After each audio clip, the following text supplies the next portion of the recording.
les journées nationales des moulins. On en découvrira quelques-uns jusqu'à vendredi. Des moulins que des meuniers continuent à faire tourner avec énormément de passion.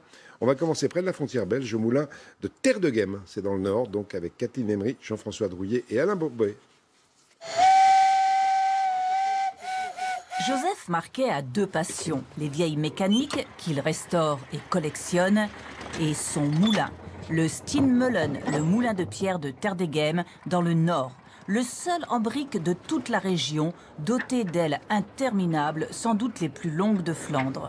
Le moulin est toujours en activité, il produit une farine réputée d'excellente qualité. Là, je remplis la trémie pour pouvoir le déverser dans l'auger. Hein. Enfin, il va passer dans l'auger pour qu'on puisse moudre le blé. Hein. C'est toute ma jeunesse que j'ai passée dans le moulin. Et j'ai vu faire ça par mon père. Et je vais même dire doublement, parce qu'il y a mon grand-père qui avait un moulin en bois, en Belgique. Et ben, je passais mes vacances chez mon grand-père et dans son moulin. Donc on peut vraiment dire que j'ai passé toute ma jeunesse dans les moulins.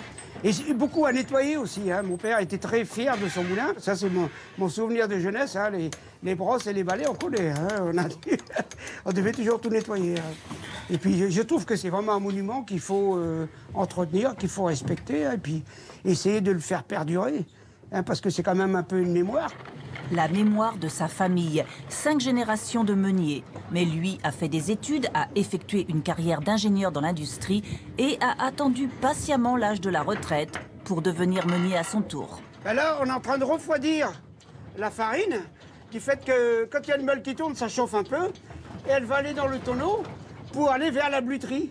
La bluterie étant l'appareil qui sert à tamiser. Il y a peu de moulins qui ont ça, hein. C'est un des derniers moulins qu'on a fait. Donc il a eu tous les perfectionnements des derniers moulins qu'on a fait. Vous êtes heureux aujourd'hui? Ah oui, il y a beaucoup qui disent, bah, tu es toujours en train de travailler. Non, je suis souvent en train de m'amuser. Ça, c'est un geste que mon père faisait sans arrêt. Il regardait toujours, il faisait toujours ça pour regarder. Là, elle est bonne? Ah oui, excellente, là, on voit les traces de mon pouce. Là, elle est bonne. Là. La blanche, elle sert à faire des pâtisseries et du pain blanc. Par contre, c'est la grise, celle qui a un petit peu de sang dedans. C'est celle-là qui est très bonne pour faire des crêpes ou pour faire du pain de campagne. À l'origine, les voiles sur les ailes étaient conçues en toile de lin qu'il fallait réimperméabiliser chaque année avec de l'huile de lin et de la terre de sienne.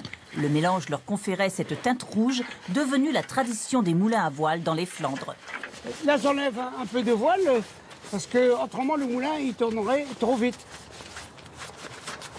Il y avait une voile complète, donc je vais en enlever la moitié. Et je vais l'enrouler autour du profilet ici.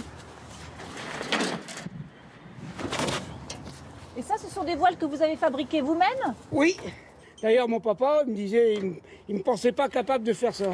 Mais il a attrapé confiance parce qu'on a fait faire l'habillage par une société spécialisée qui faisait les ailes. Ils ont dit, ah, ces ailes, ils sont bonnes pour 200 ans. Chut, de ce fait-là, le papa, il dit, ah, c'est des ailes qui ont été faites par mon fils.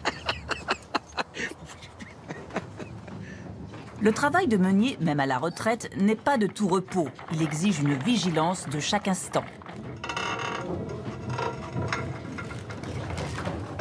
Un petit peu de graisse de porc. Voilà. Et je vais la mettre ça en haut pour graisser l'arbre moteur. C'est un tronc d'arbre, c'est un chêne complet. Ah oui. Et ce chêne, il a bien 400-500 ans.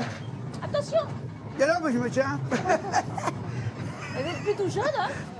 Oh, oui, ça va, vous allez me vexer, là. Aujourd'hui, Joseph Marquet ne produit que quelques tonnes de farine chaque année qu'il réserve à ses visiteurs, car le moulin de pierre de Terre de Guême est désormais ouvert au public et son meunier toujours prêt à raconter, expliquer, transmettre son savoir-faire. J'ai donné encore une autre vie au moulin. Il est majestueux, je dis même. Enfin, pour moi, je sens ça vraiment comme...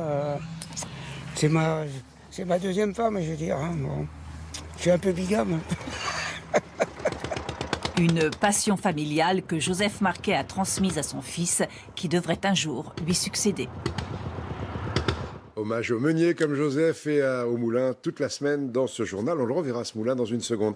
D'abord un mot de la bourse, plus 0,12% à l'heure qu'il est à Paris à 4 482 points. Dans un instant, la météo de Catherine Laborde, c'est toujours pas brillant. À 20h, Gilles Boulot. Et donc on va se quitter avec ce beau moulin, mais vu du ciel. Regardez comme il est superbe quand on le filme d'en haut. Dès comme ça, on en verra toute la semaine jusqu'à vendredi. Bon après-midi, à demain.